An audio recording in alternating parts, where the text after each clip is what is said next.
me clearly? Ma'am, we can hear you but can't see you. Am I audible, visible? Yes, ma'am. Now it's okay. Okay, great. So let's begin our session for today. Sit comfortably, keep your back and neck straight, and very gently close your eyes.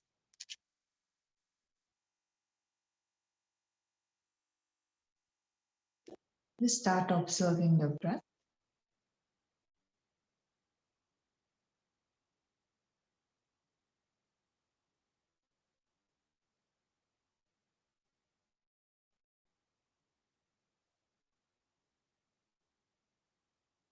Watch the natural flow of your breathing as you inhale and as you exhale.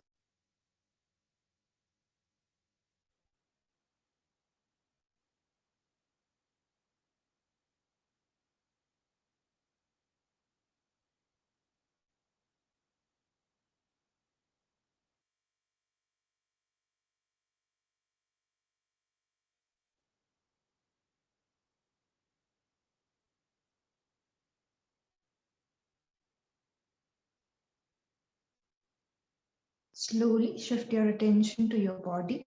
Check the alignment of your body.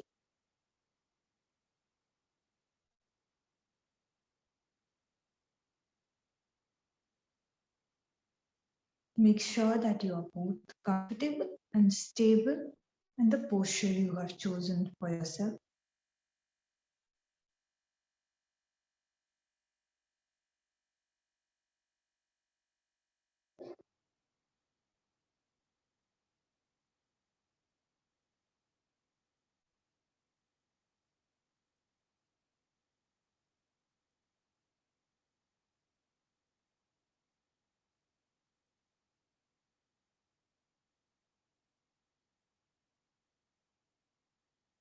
Gently come back to your breathing and begin to deepen the breath.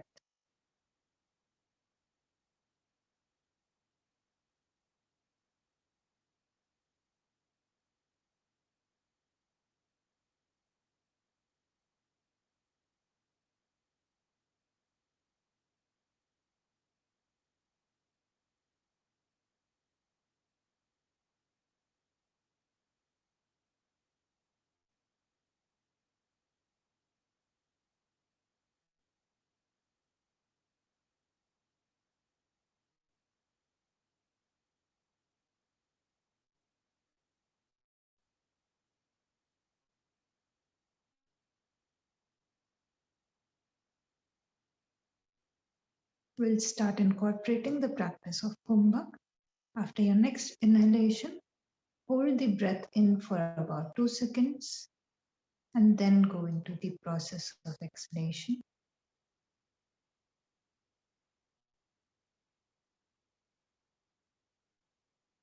Purak, Kumbhak, and Rechak.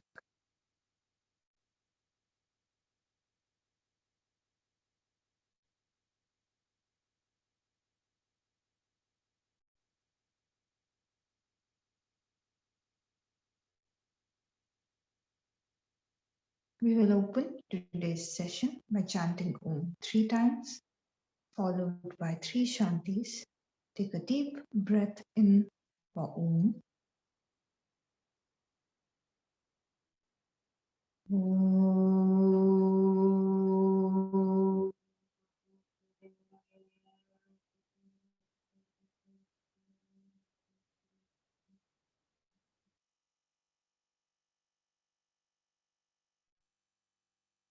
Om.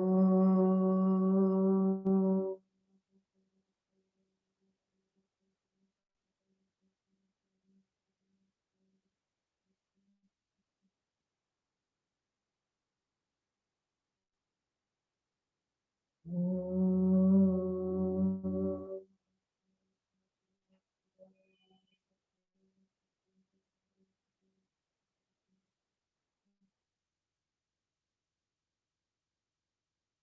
Shanti,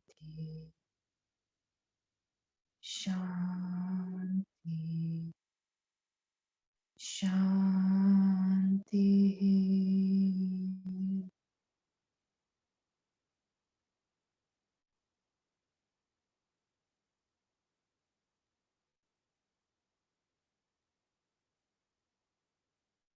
Feel the vibrations.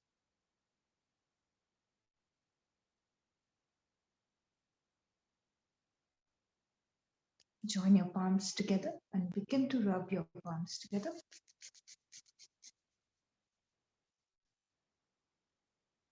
Keep the palms on your eyes.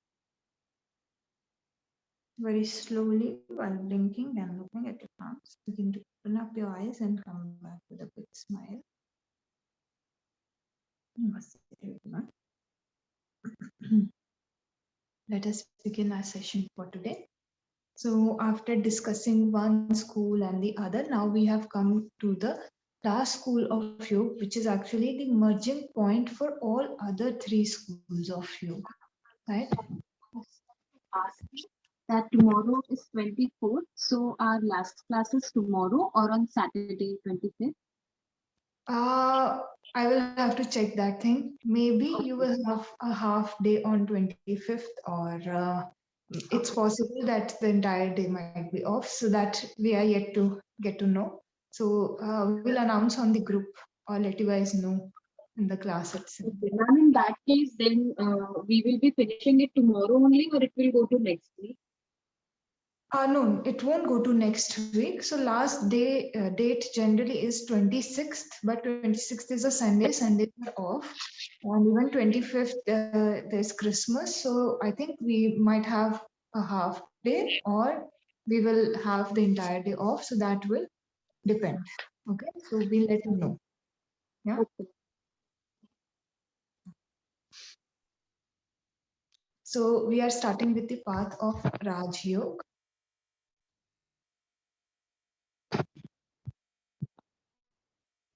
Raj literally means royal or king. In India, we call Raja, right? So Raja is the king.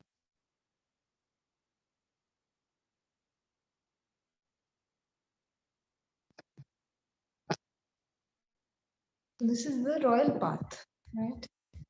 The highest path. Royal meaning highest.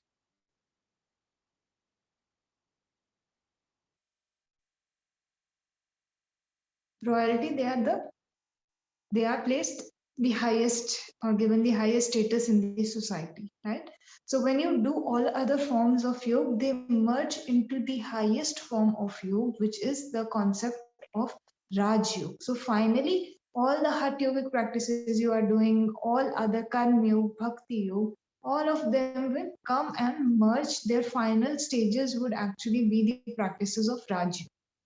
So Raj Yoga believes that you can, like what you are trying to see, it can only be seen when the mind gets concentrated, because what you are trying to see, it's not easily observable, right?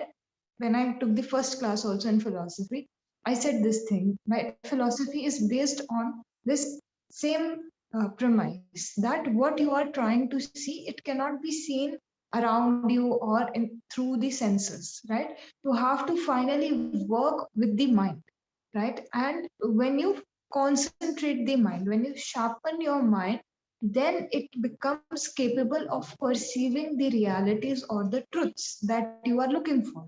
When you do yoga, you are not looking just to jump around, or you're not looking just to regulate your breath. You are looking for something deeper, right? You want to access the higher ability of the mind, right? Lower ability, we all have access to it, and every day we are governing or our lives are running on the basis of the working of the lower mind only, right? But when we step into practices like yoga, we want to access or tap the higher ability of the mind, and Raj Yoga is the like practice which helps you with the concentration of the mind so that you can throw focus on what you are trying to observe, right? So Raj Yoga believes that the reason for the suffering or all of this chaos is because the mind doesn't become still. The mind keeps on running away. The training is not done. And because of other factors like ego as well. So the mind doesn't get the time to become stable, right? And once the mind becomes unstable, all the other things, all the other chaos, it begins to happen, right? So it directly focuses on training the mind, right? So direct focus is placed on this thing. So if you read Bhagavad Gita in the 6th chapter, you will find the mention of Raj Yoga by the name of Dhyan Yoga, right?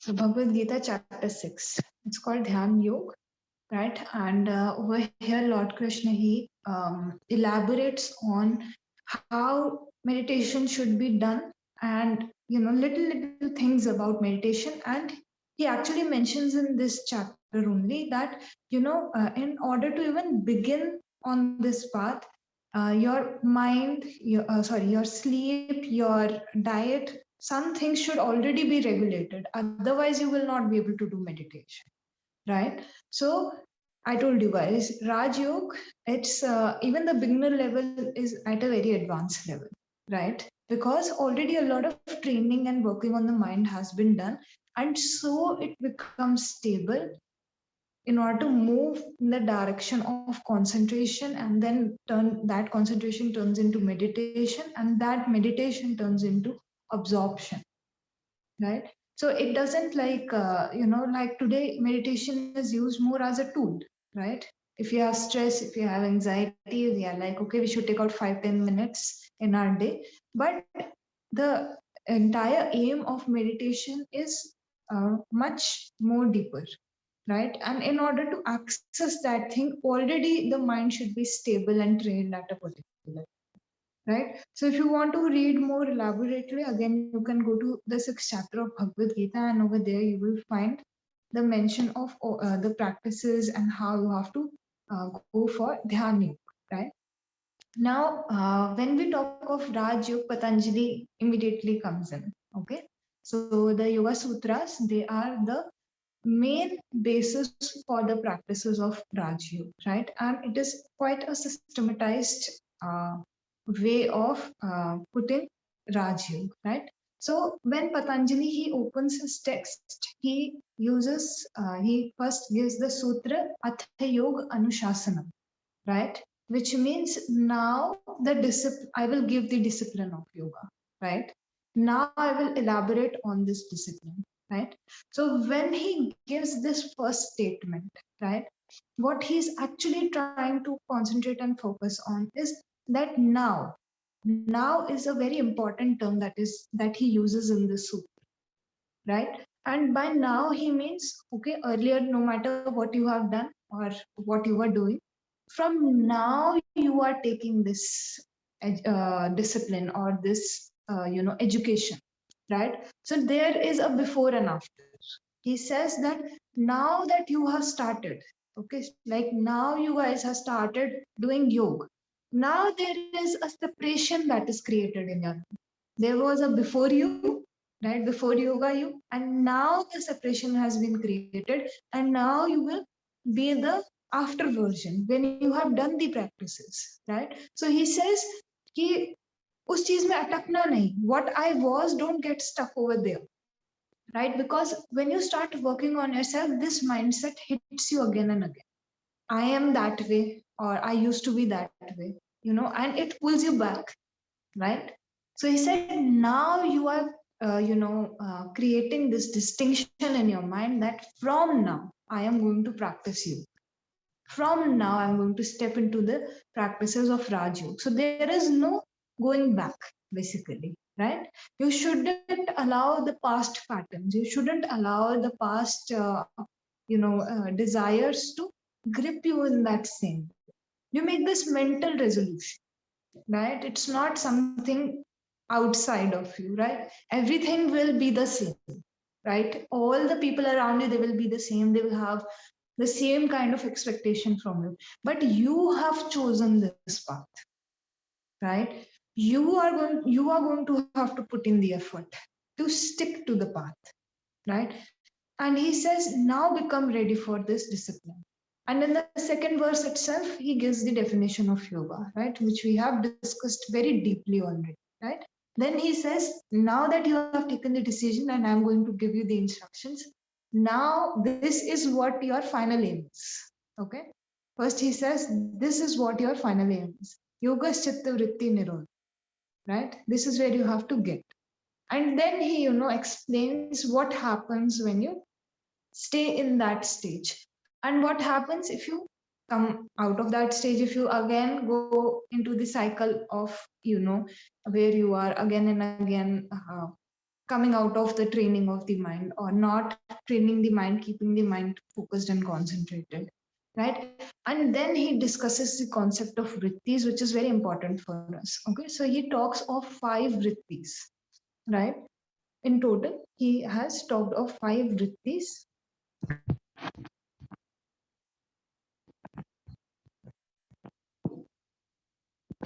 Okay, and I will explain each and every one of them.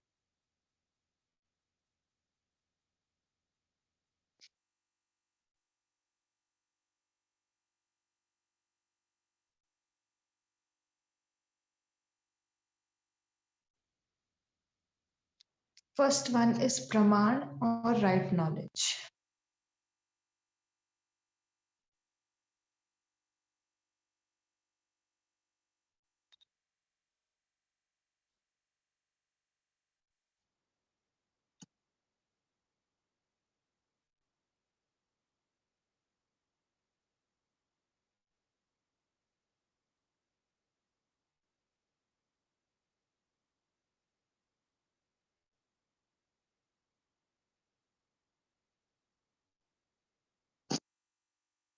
Then Viparya, which is wrong knowledge.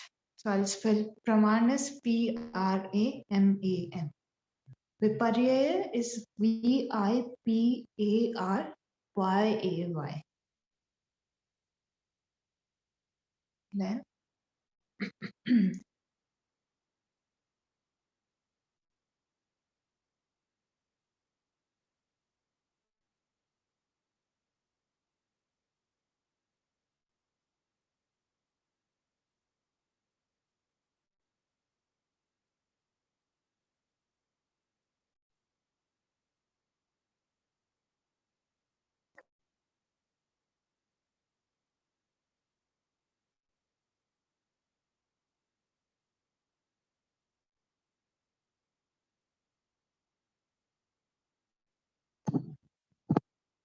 Then we have Vikalp, Vikalpa. Vikalp is imagination. Then we have Nidra, Nidra, Nidra or sleep. And last one we have is Smriti, Smriti, which is memory, right? He says that these are the 5 vrittis that will show up in your life, right? So now all the information that you receive in your life every day, or like in a few days, right? So that information can be categorized in 3 parts, okay? One is the right knowledge, okay? So the knowledge that you receive, it can be right, okay? Or it can be wrong, yes? Or it can be false, which I have written imagination, right? So all the knowledge that you perceive from your everyday world, that the knowledge can be only of 3 forms. One is right, one is wrong, one is false. Okay. So Praman, Viparya, Vikalp. These 3 vrittis, right? So now suppose you have the phone in front of you, a laptop in front of you, right? So this thing is actually there, right? And your senses are able to perceive, okay, this thing is there. Yeah. So this becomes the right knowledge for you. Okay. If something is right around you and somebody points out, oh, that is the chair is there, or the table is there, okay, or maybe the bed is there, right? And your senses are able to perceive that. Okay, this thing is actually there. So that knowledge becomes right knowledge for you. Okay, so for right knowledge also, there are different ways of perceiving that thing. One thing is my senses are directly able to capture, right? So suppose the phone or laptop is in front of you, your senses are able to see, and hence it becomes the right knowledge for you. Okay, the phone is there.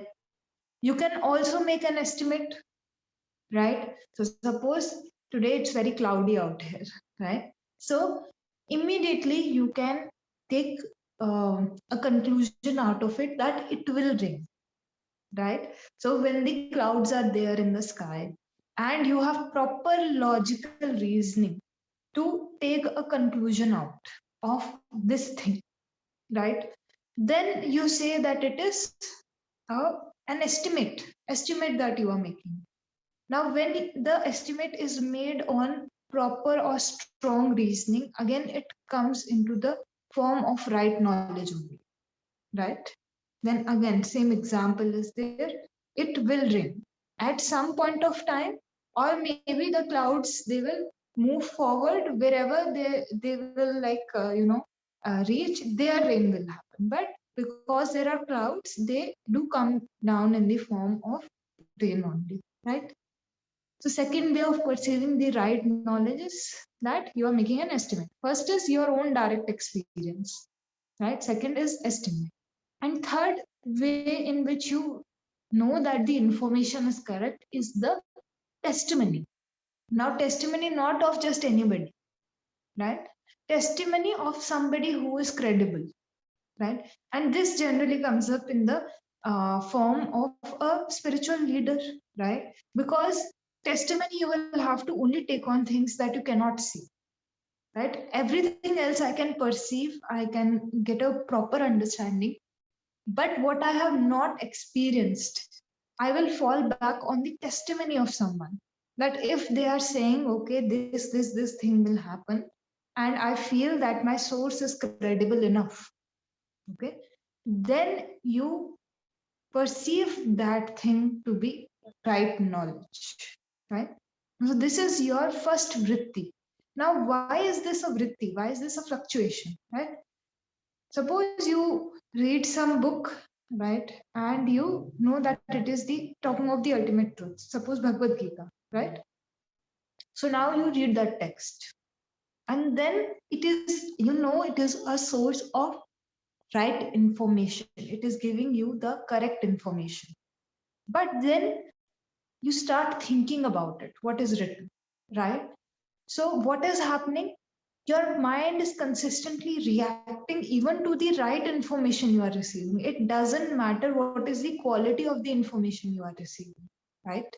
But because the fluctuations are created in your chitta, or for a very simple understanding, we can only take one part of the chitta, which is mind, right? There is some fluctuation that is created in the mind. You keep thinking about that thing, then you analyze that thing, you try to make sense of that thing. So what is happening? There is a fluctuation that takes place, right? That is how common vrittis are in our life. No matter what kind of information you receive, you process that thing, you ponder upon it, it causes a fluctuation in the mind, right? You analyze that thing, right? So even right knowledge is a vritti. The yogi aims to rise above this thing as well, right? But right knowledge at least gives you the correct direction. Okay. Earlier you could have thought of 3, 4 things that were unreal, or that was wrong knowledge. So at least you came on the path of right knowledge, right? Then you aim to even go above that thing. But right now, for us, it's necessary that we try to make most of our day about right knowledge, right? Then you come to the wrong knowledge. Okay. So now what happens? One time,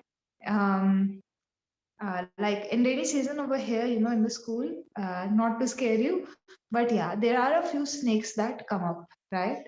So, suppose one day, like somebody tells me, hypothetical example I'm taking. So somebody tells me, okay, in rainy season, be careful, right? Snakes show up, right? So I am very, very scared. All right. Now I'm very scared of snakes. So what will happen? I will immediately feel as if everything around me or everyone around me, somewhere the snake is going to pop out, right? It happens when you fear something, you feel that from every other thing, like that fear is going to come up, right? So at one point of time, okay, it's night time, and maybe the lights were off, or one, two lights which should have been on, they are not on, right? And I am walking towards my room, and it so happens that there is a rope. Okay, so we also have ropes over here so that we can, um, dry our clothes, right? So that rope, because of some reason or the other, it gets cut off and it's fallen on the ground, right? So now I'm coming back consistently with this thought in my mind, oh, there are snakes, oh, there are snakes, you have to be careful, careful. And then suddenly I see that rope, and because there is no proper lighting, or I cannot get a proper understanding of that thing, I immediately jump back and I say, oh, the snake is here, right? This is very common. This is not something uncommon. Whenever you fear something, you feel it's going to show up, right?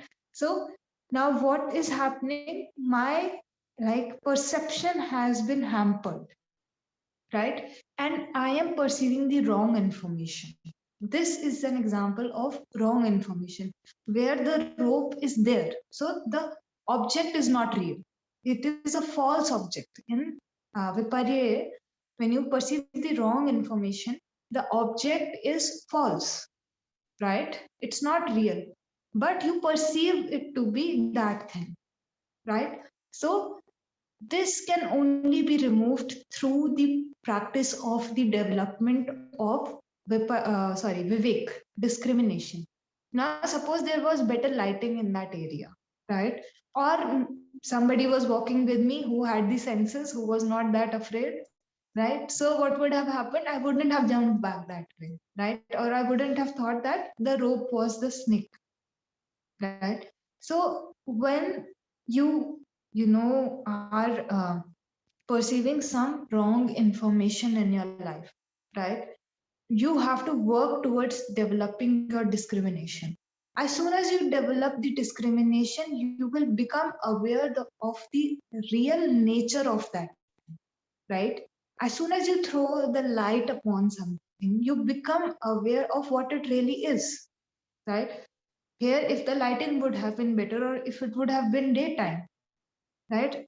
There is no possibility in which one could have perceived a rope to be a snake, right? But it does happen. So all of us are, constantly stuck in the wrong information also. So what do we have to do? We have to work towards the development of our vivek, or discrimination. When you read the spiritual books, when you read the books which are containing the ultimate reality, you become aware, oh, this is impermanent, right? And not just on a knowledge level. You become aware of that thing. Oh, I have to fix the way in which my mind is functioning, right? The solution is not to get everything, right, that you want. The solution is to train your mind. The training of the mind is so important, right? And as soon as you begin to do that, you become aware of a lot of things. And that same wrong information, that begins to turn into right information. You become aware, oh, this is the real quality. You go more towards the right knowledge. Yeah. Now, in first and second case, we have an object. Okay.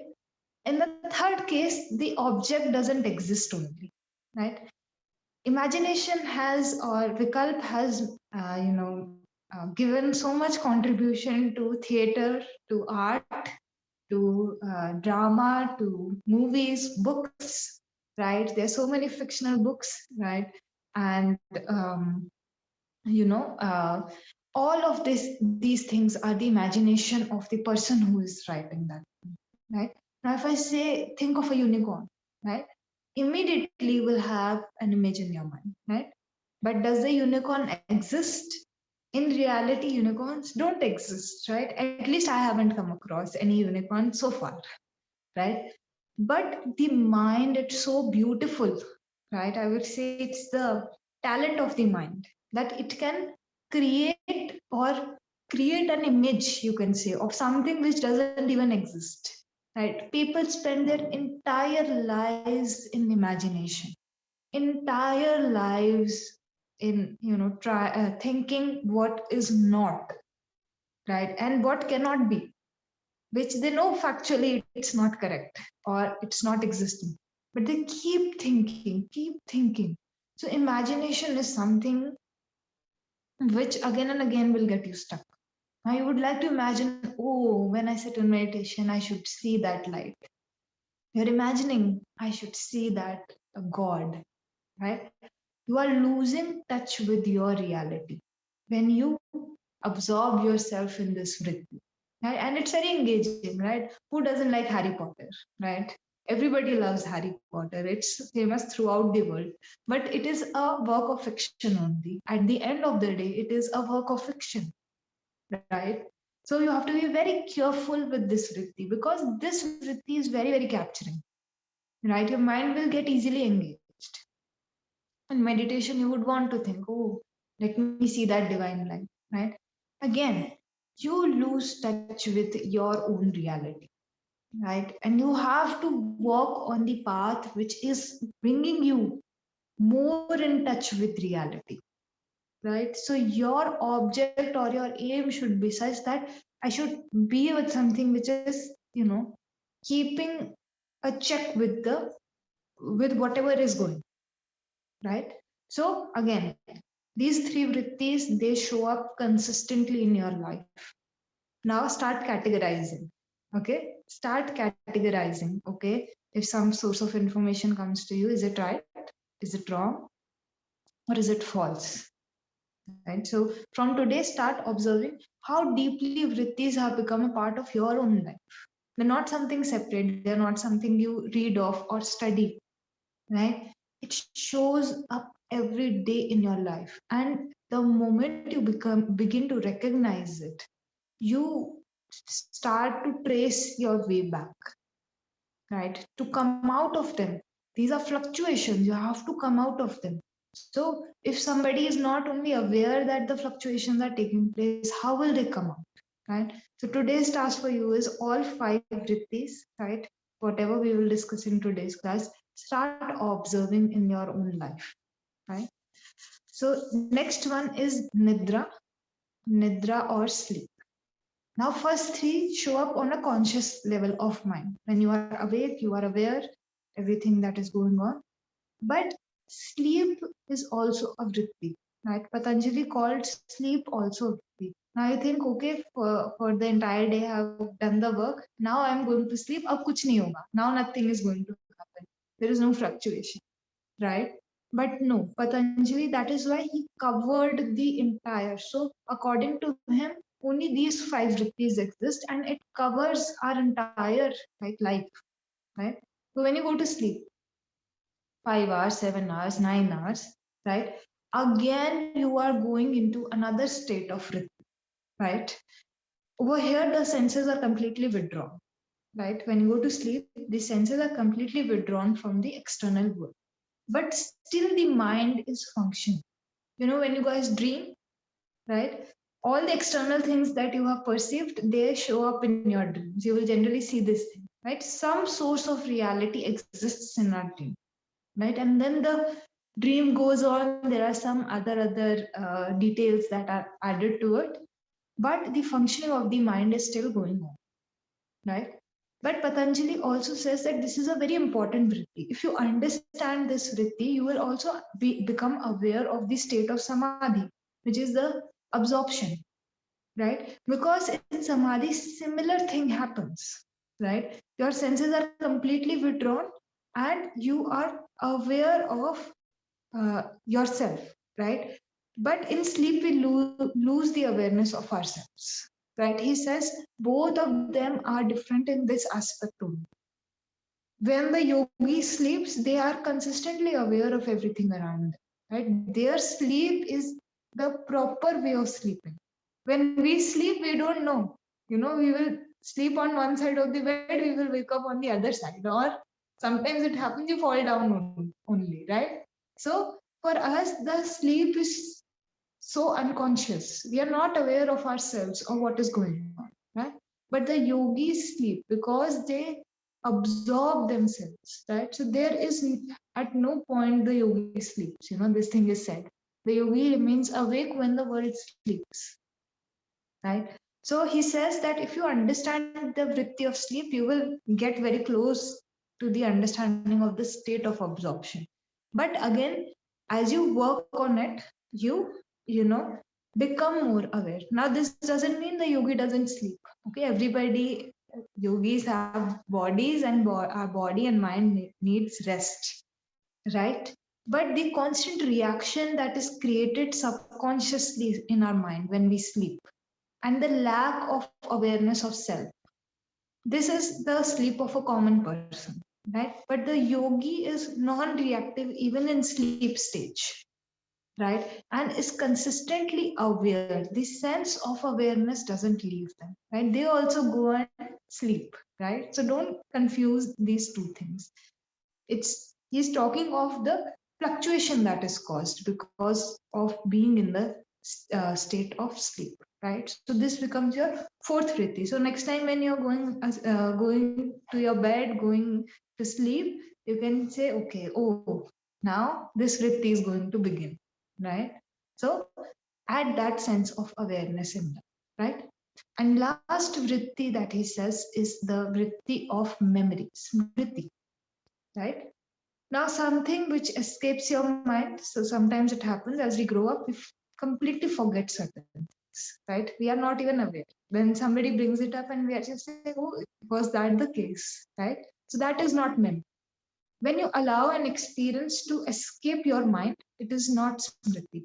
But when you keep that experience in your like mind, right? So now, sometimes when reunions happen, people talk of the earlier times and they reminisce and they remember, right? So those experiences people haven't allowed to escape their mind, right? And they show up in the form of memory, right?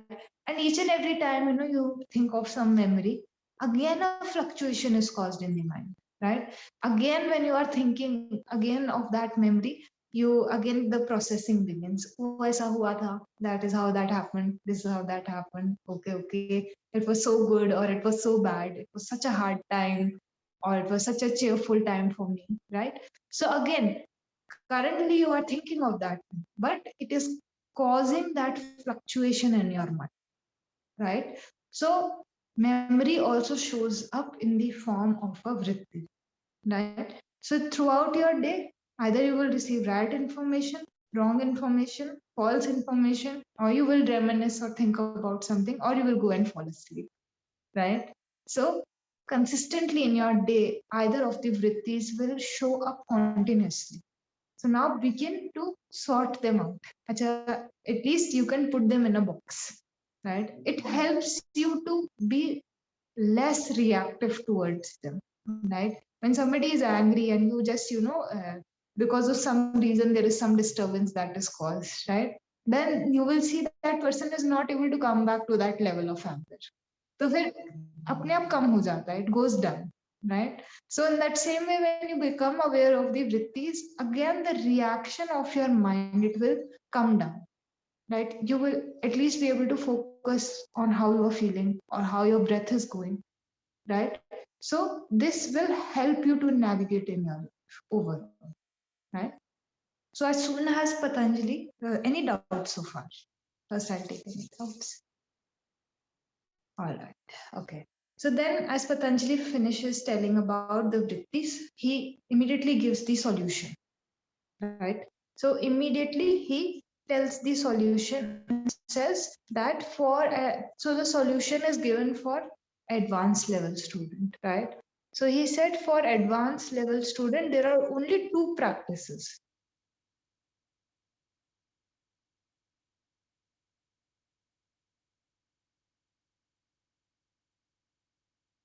Abhyas and Vairagya, right? Abhyas is practice, Vairagya is detachment. Abhyasa, abhyas or practice, vairagya or detachment, Varigya.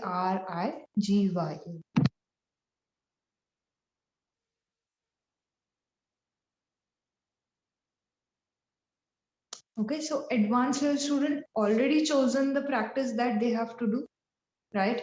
And have been doing those practices. Yeah. Your voice is not audible. I cannot hear your voice. Now, Yeah, now it's a little bit very low. okay. So, Yeah. ma'am, these two practices or these two solutions, it is for the five vrittis. It's towards those five vrittis.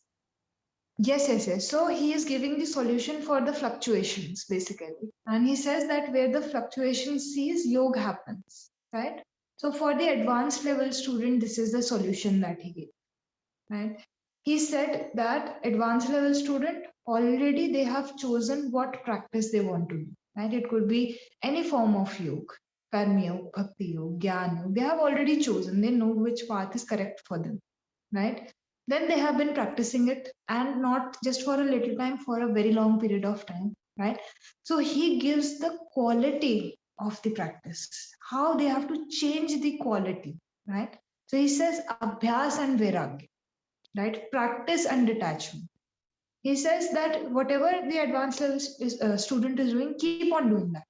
But how do you do it? With abhyas, continuity. Abhyas, first characteristic of abhyas is continuity, not even skipping one day, right? Every day you show up on the mat. Advanced level student has to do the practices every day. All levels of student have to do practices every day, but for advanced level student, he gave this quality which will take them to the final, right?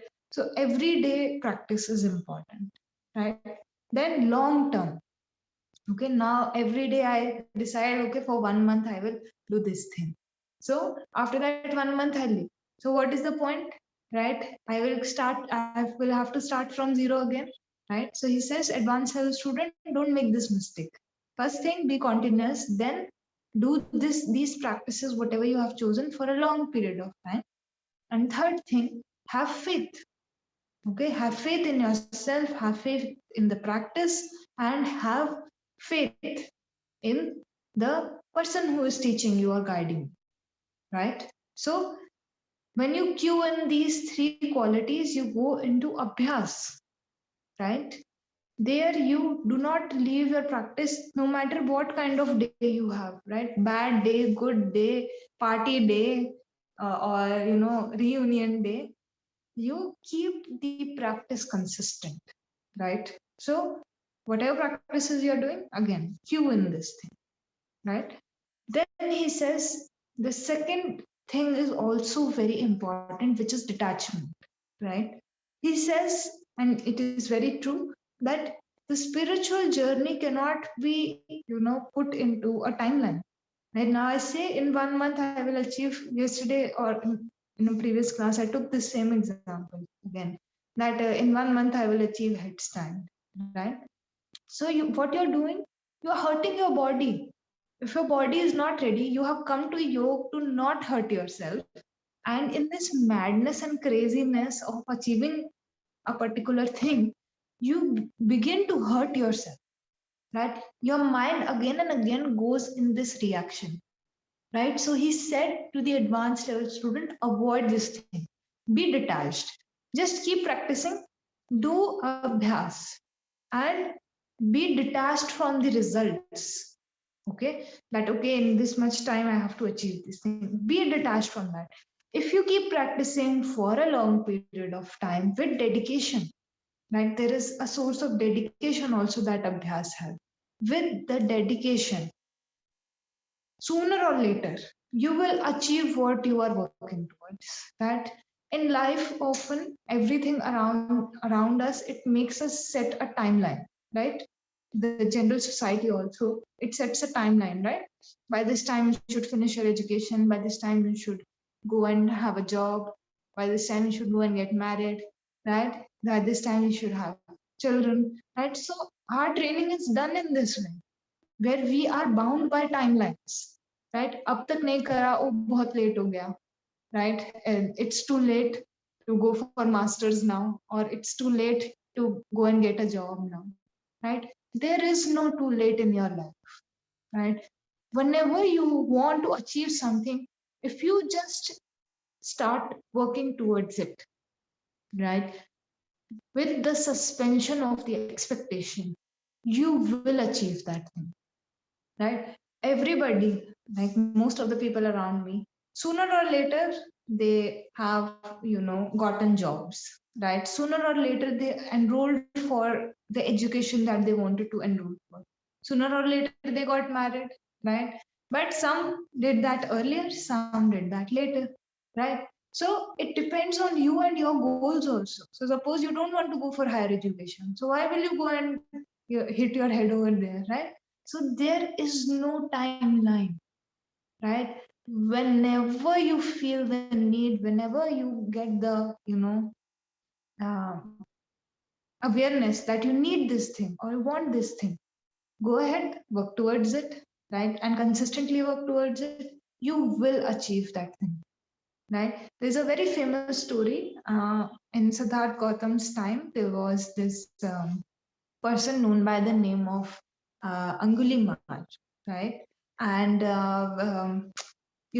he had set this goal for himself that he is going to kill 1000 people, all right? And his goal was that Anguli Mars, so Anguli is the finger, right? So what he used to do when he used to kill those people, he used to cut their finger and then he was creating a mala out of that thing, right?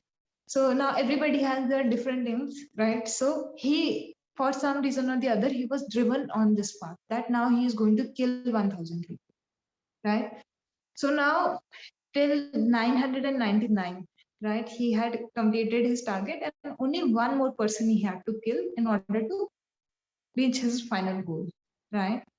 So what happened this when he was looking for the 1000th person, he was crossing the place where Siddharth Gautam or Buddha, by that time he had achieved enlightenment, right? So he was sitting over there and he was meditating, right? So Angulimala, he got very happy that, okay, I found my 1000th person.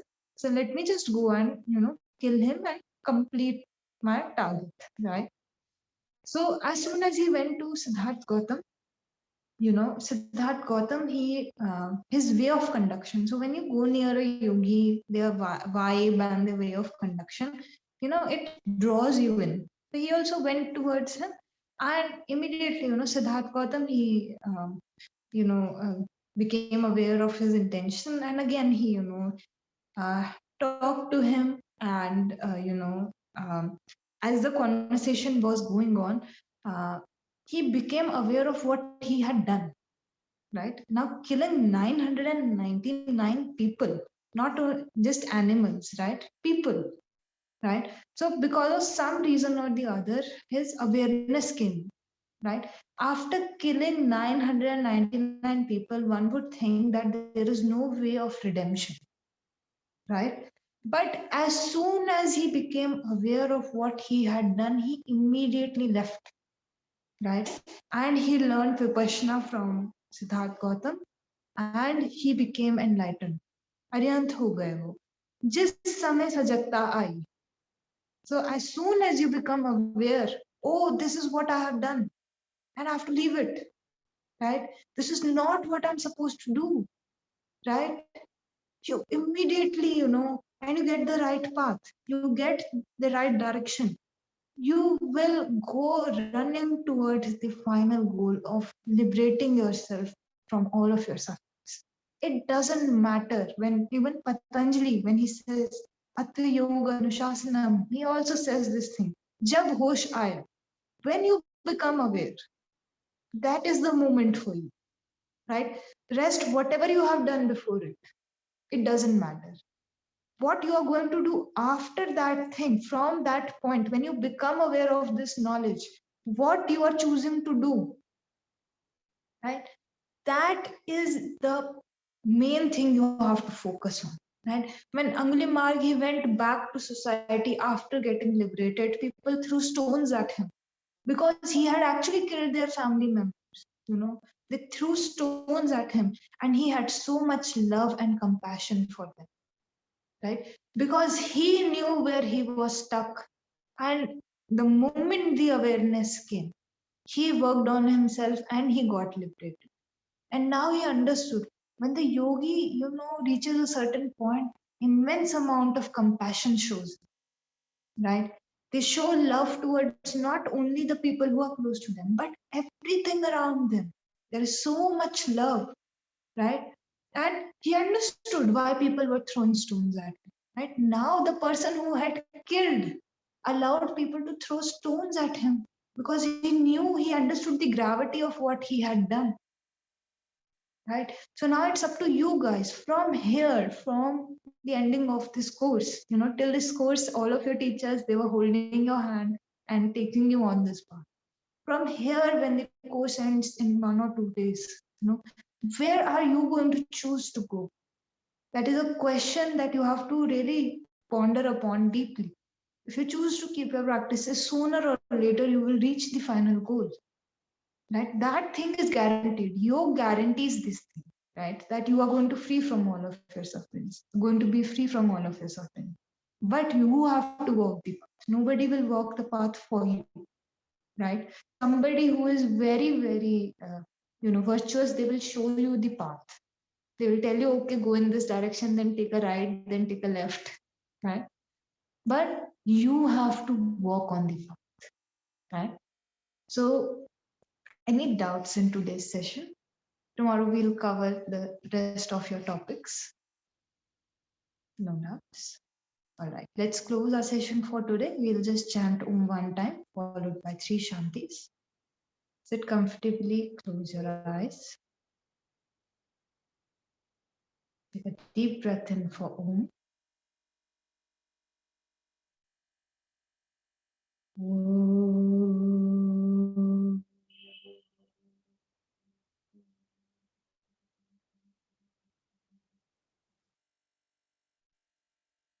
Shanti. Shanti. Shanti.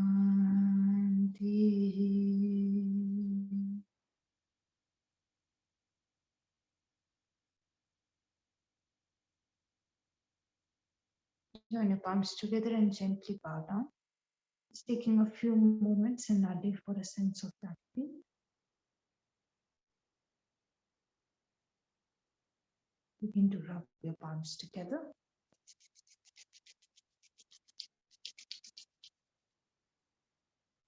Keep your palms on your eyes. Very slowly, while blinking and looking at your palms, begin to open up the eyes and come back with a big smile. Namaste to everyone. I will see all of you for your pranayama class in the afternoon. Take care, guys, and bye-bye. Bye-bye.